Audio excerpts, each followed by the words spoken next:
Oi gente, eu sou a Duda e hoje é um dia muito especial para o projeto Agatha Christie. Hoje é a vez de conversarmos sobre Caio Pano, o último caso de Hercule Poirot. Sim, gente, já estamos chegando tão na reta final do projeto que agora vamos conversar sobre Caio Pano.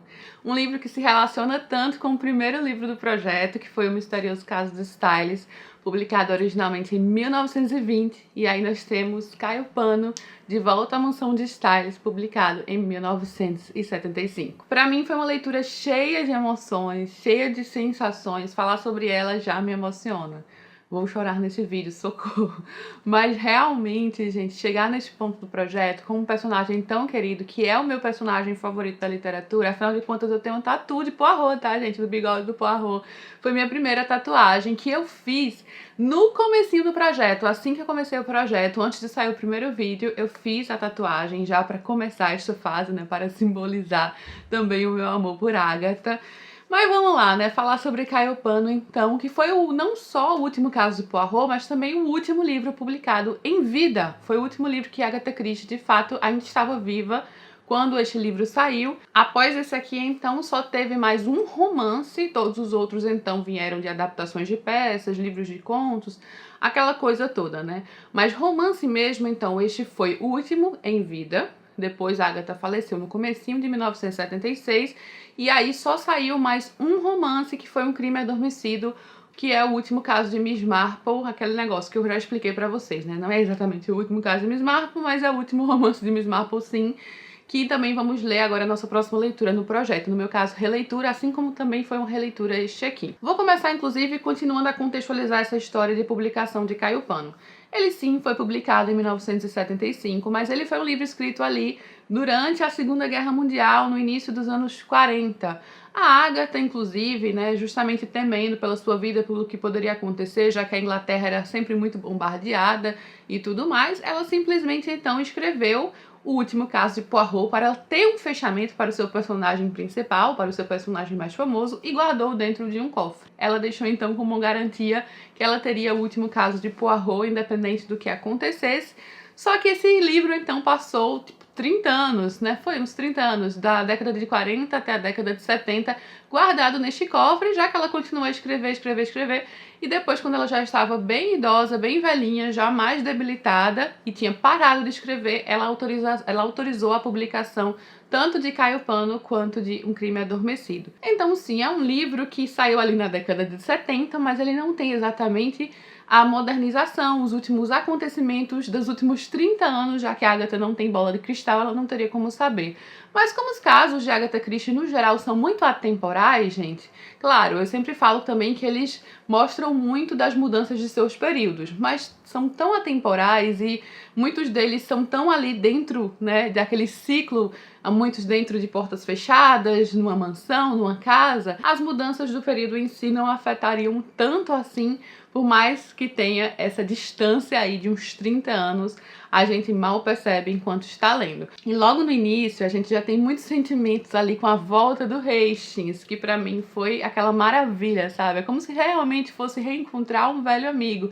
Tanto Poirot está encontrando um velho amigo, quanto o leitor também está. A última aparição do Hastings foi em Poirot Perde uma Cliente, ainda na década de 30. Então lá atrás, fazia muito tempo que a gente não tinha a presença do personagem. Claro, nós tivemos um livro de contos com a presença dele, mas de contos que haviam sido publicados entre 1920 e 1930. Então, de fato, ele volta aqui, e é aquela volta muito cheia de sentimentos, especialmente pelo como ele fala, a forma como ele já expressa todo o sentimento que ele tem em relação a voltar a Styles, afinal de contas foi ali que tudo começou, em O Misterioso Caso de Styles, e também a voltar a ver o seu amigo, o amigo que marcou sua vida, Hercule Poirot. Ele começa a pensar nos velhos tempos, então ele chegando novamente a Styles, lembra de quando ele chegou pela primeira vez a Styles em 1916, ou seja, ali Poirot também estava chegando à Inglaterra, e coincidiu deles dois se encontrarem lá. Eles já se conheciam da Bélgica, e ele disse que viajava naquela época, né? Viajava, embora não o soubesse, para encontrar o homem cuja influência haveria de moldar e modelar toda a minha vida.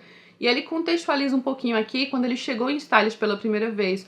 E eu sempre recomendo fortemente que você só leia Caio Pano depois de ter lido O Misterioso Caso de Styles, até porque tem spoiler, tá, do outro livro. Mas não apenas por conta disso, especialmente também por conta disso aqui ser uma finalização de uma carreira, gente. É a finalização de todas as histórias de Poirot. Então eu acho que tem muito mais significado caso você leia Caio Pano depois de ter lido vários outros livros de Poirot. Você vai sentir muito mais emoção assim. E aí ele fala: Hercule Poirot, desde então, tem sido meu maior amigo, tendo influenciado profundamente minha vida.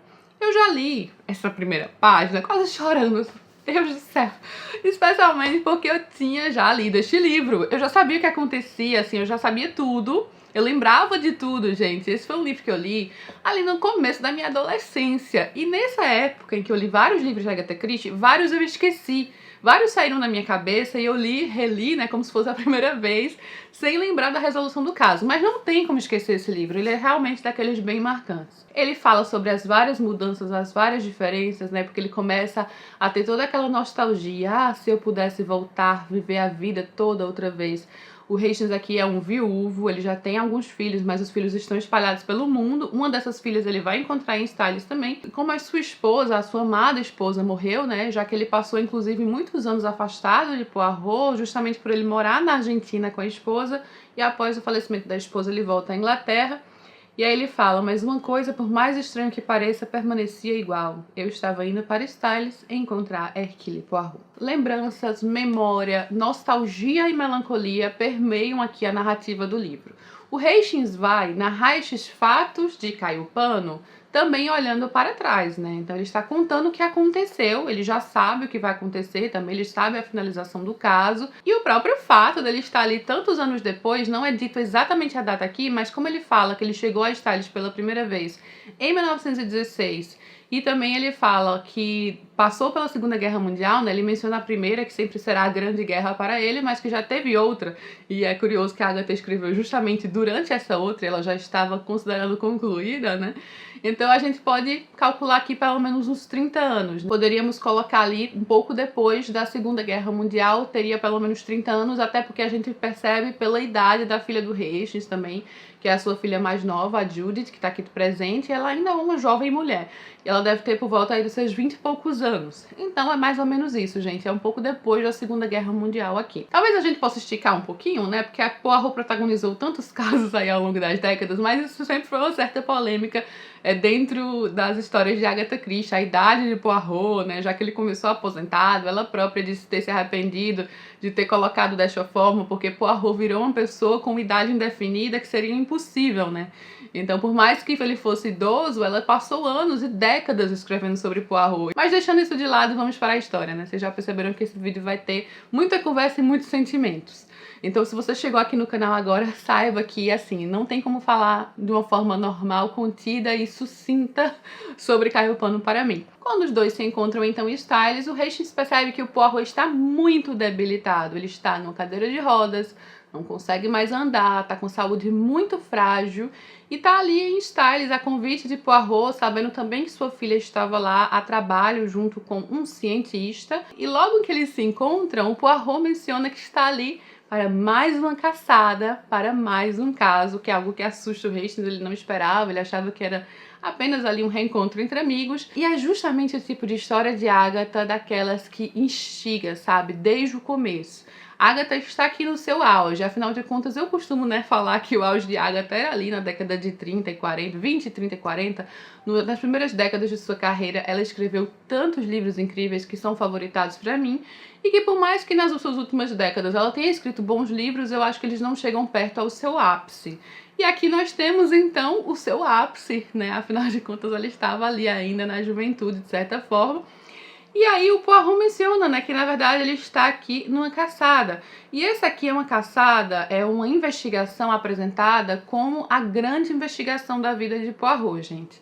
É como se ele tivesse encontrado o seu maior antagonista, o criminoso mais difícil de capturar. porque ele mostra a Hastings, assim como ele mostra ao leitor, vários casos espaçados que ele tem dentro de uma mala que supostamente não estão interligados. São casos, inclusive, de certa forma comuns, né, de tipos de assassinato que são muito cometidos, né, supostos assassinatos aqui, já que, por exemplo, um deles, um marido trata a esposa imensamente mal, costuma ser violento e tudo mais, e um dia ele é encontrado morto, supostamente de intoxicação alimentar, né, de alguma coisa que ele comeu e que fez muito mal. Só que isso abre ali as portas para que a esposa, na verdade, tenha feito alguma coisa por não ter aguentado mais. Ao mesmo tempo, não tem exatamente como provar que ela fez isso, então fica o veredicto de morte acidental, mas as pessoas do local costumam pensar, né, que a esposa estava por trás de algo ali.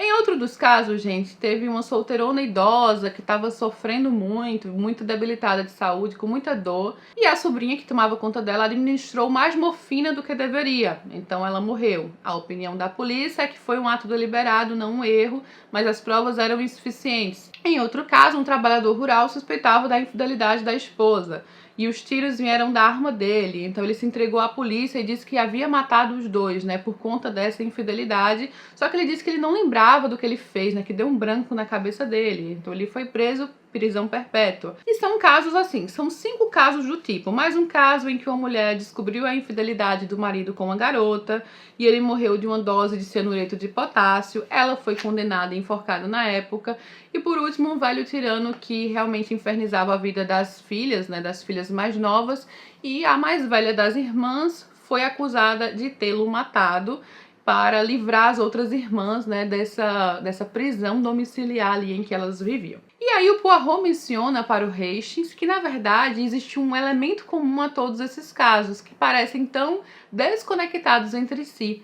Ele fala que existia sim uma pessoa que a gente conhece apenas como X, só que o Poirot desde o início sabe quem é esse X, o Poirot estava na caçada desse X e é por isso que ele está ali em Styles, porque X também está em Styles, e ele já informa para Hastings que esse tal X estava presente em todos esses casos, ele conhecia todas essas pessoas envolvidas em casos tão diversos de assassinato. Saber que uma pessoa supostamente comum está ali no cerne de tantos assassinatos desconectados e é sequer citada, né? Então ele fala que X está por trás de tudo isso. Ele já tem muito mais informações do que ele entrega ao Hastings e do que ele entrega ao leitor. Apenas a gente sabe que realmente há uma pessoa aqui em Styles, um daqueles hóspedes que estão aqui nessa história, supostamente tão inofensivos, é o tal do X, um assassino impiedoso e um assassino extremamente difícil de capturar. E sim, eu vou falar mais sobre isso na parte de spoilers do vídeo, que vai ser um pouco mais pra frente, mas eu aviso antes de começar. Termina-se o segundo capítulo com Poirot mencionando que um assassinato será cometido em breve aqui. Então já cria-se aquela ambientação gostosa de um bom mistério, daqueles suspeitos ali todos juntos. Eles têm aqui uma tarefa muito importante em mãos, né, que o Poirot menciona, que é tentar evitar um assassinato. Eles têm que ficar de olhos abertos para tentar entender quem poderá ser a próxima vítima. Investigar um crime que já foi cometido é muito mais fácil do que um crime que sequer foi cometido, especialmente quando não se sabe exatamente quem é a vítima, já que este assassino trabalha de uma forma assim, né, meio tortuosa. Então, na verdade, todas as pessoas que estão ali podem ser vítimas em potencial. E aí é uma grande dificuldade aqui envolvida, especialmente porque o Poirot está ali fechado, ele não tem muita interação aqui com os outros personagens, já que ele é aquele idoso debilitado, pode acontecer algo com ele a qualquer momento. Ele diz que chamou o Hastings para ser os seus olhos, né? O Hastings que anda pela casa, que conversa com as pessoas. Porém, o Hastings é aquela pessoa que tem uma credulidade completa em tudo que lhe dizem, como o Poirot sempre menciona. Ele é muito inocente, muito ingênuo. E aqui toda essa ingenuidade e inocência é colocada à prova, né? Aqui ele é um dos casos em que o Hastings está mais, vou dizer estúpido, mas eu adoro o Hastings, do que os outros, sabe? Porque eu acho que o leitor consegue ver muito mais do que ele. O Hastings, de fato, tem as conclusões mais loucas, mais absurdas, mas o próprio Poirot reconhece isso nele, né? Que ele tira ali as conclusões mais mirabolantes sobre as coisas. Aí a gente tem o Hastings conosco falando com várias pessoas, só que a gente, como leitor, pode também tirar conclusões daqueles diálogos, assim como o Hastings comenta com Poirot e o Poirot tira suas próprias conclusões, muitas vezes vendo de uma forma totalmente diferente uma situação do que o seu próprio amigo. A interação aqui nesta casa, gente, é muito interessante, porque a gente tem esse cientista como esposa que está sempre doente, aquela mulher que está sempre muito fragilizada. A gente tem a Judith, que é a assistente desse homem, que está ali sempre trabalhando, e este homem mexe com algumas coisas também venenosas, né? Ele tem algumas pesquisas relacionadas a determinado ali, a determinada erva, eu acho, a determinada coisa, acho que por isso justamente a capa do livro, né? Que é essa capa aqui desse ambiente de laboratório. Então eles têm um laboratório lá perto de uma casinha que fica próxima de Styles, que funciona como um laboratório em que eles trabalham. E é uma erva, acho que é erva de calabar, né? Eu esqueci agora o nome. Mas é uma coisa também muito perigosa. Entra outro personagem muito rico que mora ali perto, que herdou um título, que herdou uma mansão e que conhece a esposa desse cientista. E aí tem toda uma interação meio tortuosa entre esses quatro. Também a enfermeira. Aí temos também um homem que observa pássaros, que vai acabar vendo coisas no seu binóculo.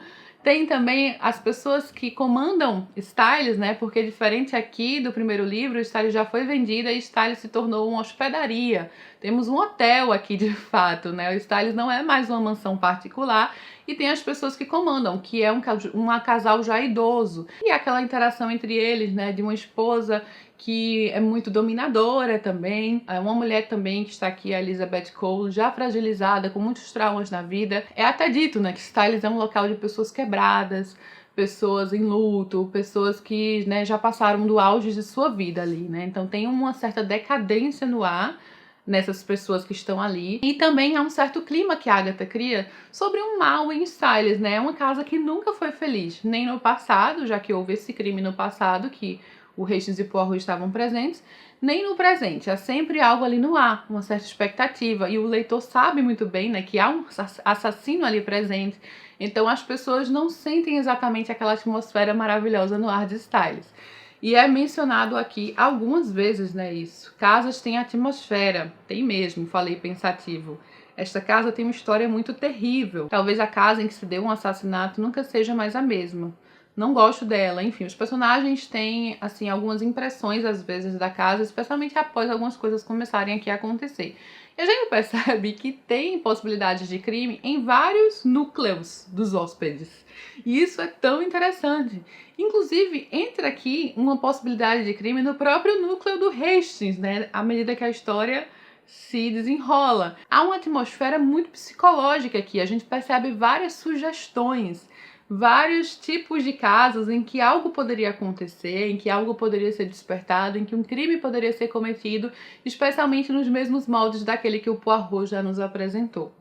E eu acho que Agatha deixa aqui várias indicações. Eu sei que eu já havia lido, então isso influencia na forma como eu vejo a história, porque agora eu sei onde procurar. Mas me parece que a Agatha deixou sim ao leitor a total possibilidade de desvendar este caso, com algumas passagens aqui, alguns diálogos que vão direto ali ao ponto e que fica muito óbvio tudo aquilo que o Poirot já nos alertou, sabe? Ainda que numa releitura eu tenho uma vista muito mais apurada para essas coisas. Por isso também gosto de reler livros de Agatha Christie, gente, porque você percebe como muitas vezes você foi feito ali de boba e que estava na sua cara o tempo inteiro. Então, ele é um dos livros mais psicológicos, com muita manipulação. Manipulação é algo que a Agatha sabe fazer muito bem, e ela vai colocar aqui manipulação no âmago deste caso como algo extremamente importante. A sugestão e a manipulação aqui rolam solta, né? Então é aquele quebra-cabeça gostoso de acompanhar, com muitas possibilidades de crime, com alguns crimes que você não esperava sendo cometidos, e aí quando eles acontecem fica aquela dúvida, especialmente na revelação final, né? Eu ainda vou abrir a parte de spoilers, calma. Mas eu estou falando tudo sem spoilers para caso você ainda não tenha lido. Mas especialmente na revelação final. É uma das revelações finais mais impactantes dos livros de Agatha Christie. Eu diria a mais impactante, né? Porque pela forma. Por quem está fazendo a revelação, pela forma da revelação, enfim. Pelo que é dito na revelação, por todos os sentimentos envolvidos, sabe? Por tudo, por ser um fechamento, por ser aquela finalização bem, né, cheia de... Ai, gente, cheia de tudo, cheia de emoções. É um diálogo, inclusive, aberto a discussões para os fãs de Agatha, que eu quero fazer na parte de spoilers. E eu vou começar agora a parte de spoilers, tá, gente? Vou falar mais livremente do livro. Caso você não tenha lido, eu realmente sugiro que você não assista, porque esse é um dos livros mais legais. Não pegue spoiler. Eu vou deixar aqui um momento que você pode pular nos capítulos do próprio YouTube, tá? Pelo horário. Você pula e vai ficar livre de spoilers se quiser continuar assistindo o vídeo. Mas a partir de agora teremos spoilers, aviso, porque mesmo eu falando isso em todos os vídeos, tem gente que comenta que tem spoilers no vídeo e que eu não disse. Só que aí eu vou lá e digo, olha, eu avisei, tá lá no vídeo, inclusive eu disse pra pular, sabe? Então sim, vamos ter spoilers. Eu já acho incrível o fato de Agatha criar, de uma forma tão natural, vários pequenos núcleos de personagens com possibilidades para o crime. E de personagens comuns, gente. Afinal de contas, tinha lá o casal idoso do senhorzinho que poderia ter matado a mulher ali num suposto acidente de caça, depois de muito instigado, humilhado ali, inclusive pelos comentários supostamente inocentes das pessoas envolvidas, claro, aqui o Steve Norton no caso. E aí temos também o outro núcleo lá de uma mulher que está sempre enferma, meio que atrapalhando o marido, né? E o marido sempre trabalhando, só que se ela morresse, muitas coisas poderiam ser feitas, né? O marido iria viajar para a África para trabalhar mais. Só que aí entra um quadrângulo amoroso aqui, porque tem outro homem envolvido, e é uma coisa que eu acho que a gente não percebe de cara, né? Porque fica parecendo ali que o marido, esse cientista, teria muito mais motivos para, né, ter sua esposa fora. Só que a esposa aqui também tem motivos para exatamente não querer permanecer casada. E aqui estamos falando de uma época em que o divórcio, por mais que já existisse, também não era aquela coisa tão popular, né? Inclusive, o homem aqui, os dois homens são bem antiquados quanto a isso, e eles não exatamente concordam com o divórcio. Tanto o marido dela, o cientista, quanto o Boyd Carrington, que é este homem rico que tem uma propriedade aqui próxima a Styles. E aí a gente tem também a própria Judith, que claramente é apaixonada pelo cientista. Gente, eu tô falando cientista, coitado do homem, eu não tô lembrando o nome dele. É o Dr. Franklin. Que claramente é apaixonada pelo Dr. Franklin, por mais que o Hastings não perceba e ele ache que é pelo conquistador lá do Allerton, mas pra mim ficou óbvio também, tudo bem que eu já tinha lido, mas pra mim eu acho realmente óbvio que ela é apaixonada pelo outro homem. E aí a gente tem o próprio núcleo do Hastings, gente, que é inesperado, né? O Hastings quer defender sua filha ali, porque a esposa já faleceu, ele é a única pessoa que pode, então ele tá com muito medo da filha ser levada por um conquistador, especialmente depois que ele escuta alguns comentários de coisas que este conquistador já fez e de que uma moça já se suicidou por conta dele. Então temos aqui várias possibilidades para o crime, entre sentimentos tão humanos, né, de tentar proteger a filha, de ciúmes, se apaixonar por outra pessoa, enfim, então todo aquele movimento, humilhação, todo aquele movimento aqui entre personagens que daria muito material para o tipo de assassino que a Agatha criou nessa história justamente trabalhar. Que é um assassino manipulador, é um assassino que vai trabalhar através da indução, né, de induzir, de sugerir, é aquele assassino que está sempre ali perto das pessoas, falando, tocando na ferida, ele toca nas fragilidades de cada um, é uma pessoa que entende muito bem a natureza humana, que sabe muito bem ler as pessoas e sabe justamente o ponto ali para ficar batendo, o ponto para ficar tocando, para que aquela pessoa chegue num limite, né? Num limite do que ela poderia suportar. Realmente eu achei genial a criação do assassino desse livro. Porque, como Poirot menciona, é o crime perfeito. Esta pessoa fez de tal forma aqui que ela nunca poderá ser presa, ela nunca poderá ser responsabilizada pelos seus crimes.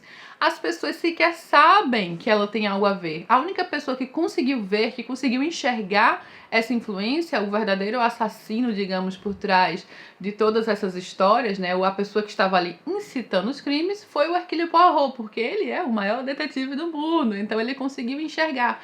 Poirot é um detetive excepcional, né, então ele seria o grande antagonista, seria a única pessoa que poderia, de fato, ver o Steve Norton por quem ele é, e realmente conseguir fazer alguma coisa, né? Tentar fazer alguma coisa. E ele já vinha à caça, ele já vinha perseguindo, né? Ele fala que já estava ali observando o Steve Norton há muito tempo. O Poirot chega a dizer que ele realmente acha que em todos esses casos que ele apresentou, nenhum assassinato teria sido cometido caso o X não estivesse presente, caso o X não tivesse incitado.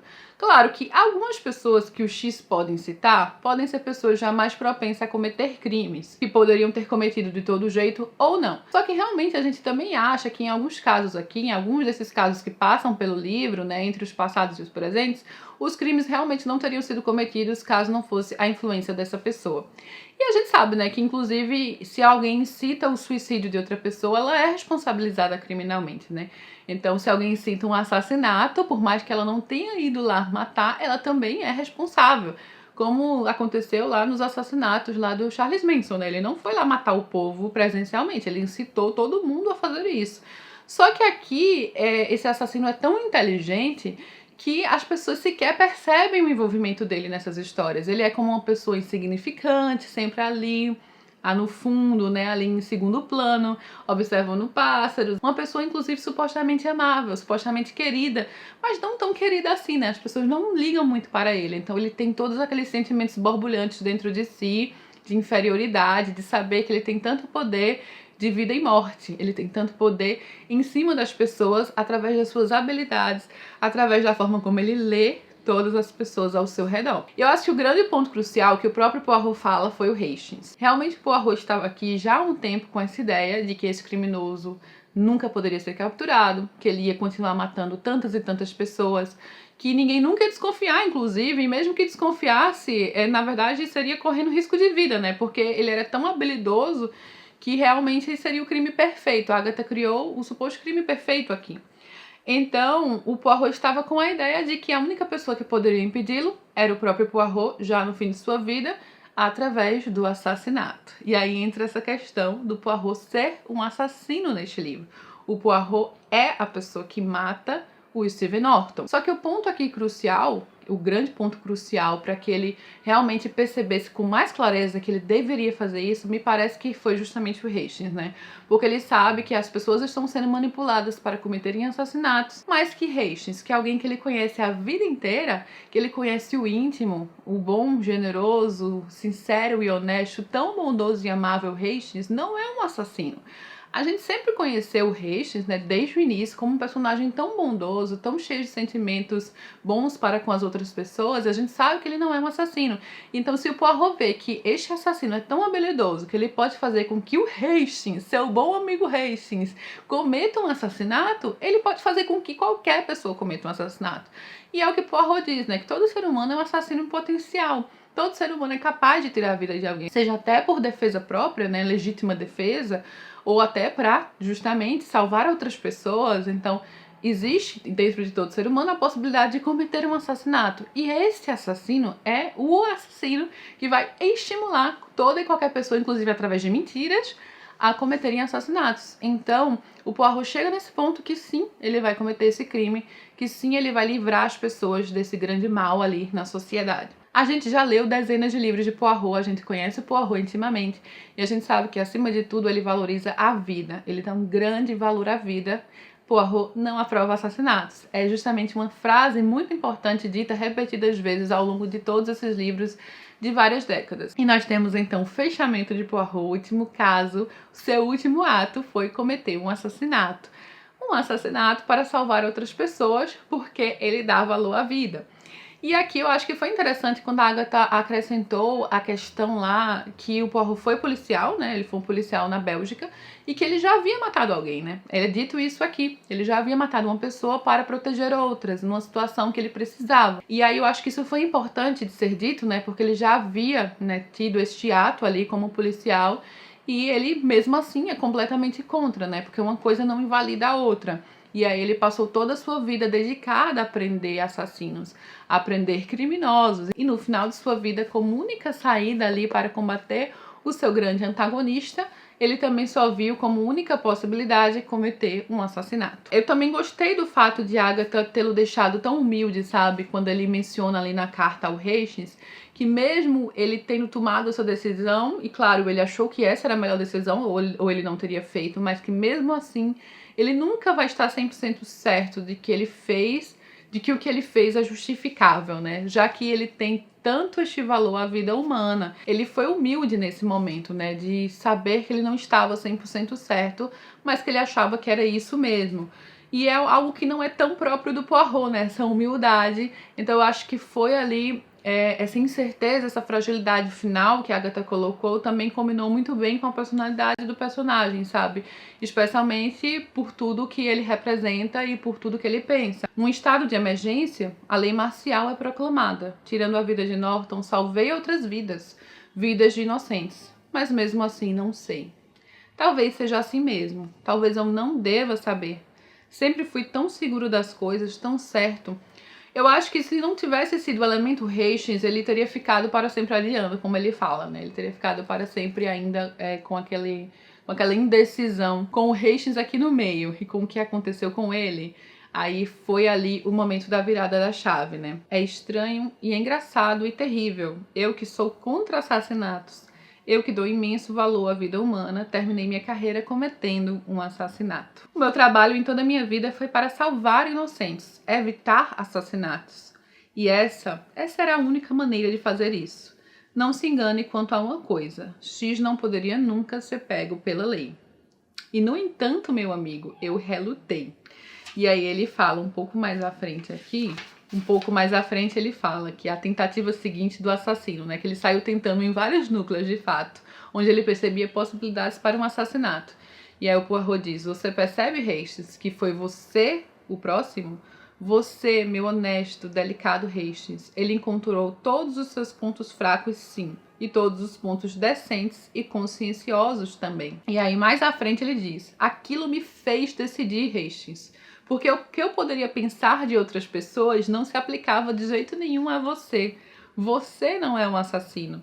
Você, meu bom, meu honesto, meu tão honrado Hastings, tão gentil, tão direito, tão inocente. E Agatha é genial, porque não se resume a isso, né? Depois do assassinato de Norton e depois da morte de Poirot, né, que já estava meio de sobreaviso, porque todas as pessoas sabiam que ele já estava ali mais debilitado, e fica por isso mesmo, né? O Hastings fica sem entender absolutamente nada. E eu acho que vários leitores também ficam, inclusive mesmo os leitores que suspeitam, há algumas coisas, algumas lacunas, né? Há algumas coisas a serem preenchidas. E tudo vai ser preenchido no fechamento final. E que aqui nós temos a carta de Poirot, um dos melhores fechamentos de Agatha Christie. Essa carta de Poirot é genial, porque ela vai explicar cada um dos passos, cada um dos momentos que o leitor pode ter ficado com certa dúvida. E Agatha faz aqui algo realmente incrível. O Poirot vai mostrar como o seu próprio assassinato e sua morte poderia ser investigada. Podemos dizer que o crime que Poirot cometeu aqui é basicamente um crime perfeito, mas ele passa na nossa cara que em momento algum ele quis que o seu próprio crime fosse perfeito. O crime do Norton, sim, o X é um assassino do crime perfeito. Ele diz que o seu próprio crime, ele nunca quis que fosse perfeito. É praticamente perfeito na visão do leitor e na visão dos personagens, né? Seria um crime difícil de realmente ser descoberto. Mas ele explica que ele joga limpo e que ele deixou, sim, as pistas necessárias para que o seu próprio crime fosse desvendado. Afinal de contas, ele fez isso a sua vida inteira, né? Ele foi atrás das pequenas pistas para desvendar um crime e aí ele vai desvendar, mostrar como desvendar o seu próprio crime, gente.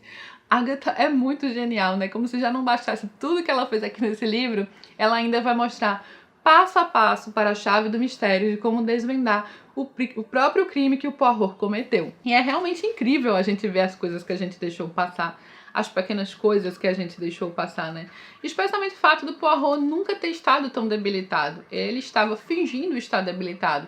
Claro, ele era muito idoso, ele tinha sua saúde fragilizada, sim. Mas, por exemplo, ele não precisava da cadeira de rodas, ele conseguia andar. E ele tem esse senso de justiça tão enraizado que não só lhe deixou as pistas para o seu próprio assassinato, mas também ele, após cometer o crime, ele simplesmente voltou para o quarto e tirou os remédios do alcance. Os remédios que possibilitavam ali ele passar por as suas crises de ataque cardíaco e continuar vivo, né? Ele deixou os seus remédios fora do alcance para que quando acontecesse fosse o seu fim também, né? Então, realmente eu acho assim que tudo mostrado aqui no livro, sabe, que todos os pequenos pedaços, todos os dilemas morais, os dilemas éticos são muito bem trabalhados, especialmente combinados com tudo que a gente conhece desses personagens, sabe? Com tudo que a gente já conhece do Hercule Poirot e do Hastings.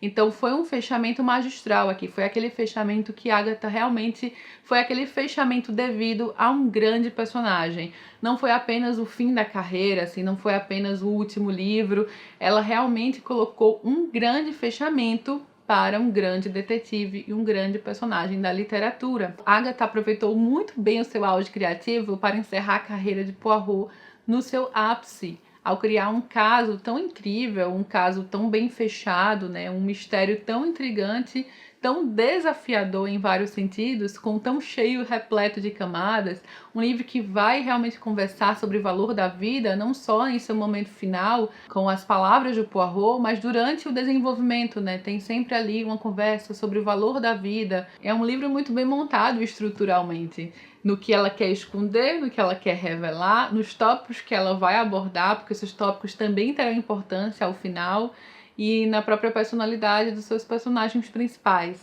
Realmente um caso incrível de Hercule Poirot, um livro tão cheio de sentimentos para mim, porque ao mesmo tempo que eu adoro esse caso, é difícil realmente se despedir do personagem, saber que terminou, né? Porque é aquele final que não há volta. Diferente do final do que aconteceu com Sherlock Holmes, né? Já que o Arthur Conan Doyle também, no embate final com o seu grande antagonista ali entre o Moriarty e o Sherlock Holmes, os dois morreram. E era essa a intenção do Arthur Conan Doyle. Mas foi tão pedido pelo público em geral que o Arthur Conan Doyle acabou trazendo o Sherlock Holmes de volta, só que ali havia brecha para trazer o Sherlock Holmes de volta, pela forma como o acidente aconteceu, né? Os dois caíram ali numa queda d'água muito forte. Sim, eles poderiam ter morrido, mas aí ele trouxe o Sherlock Holmes de volta.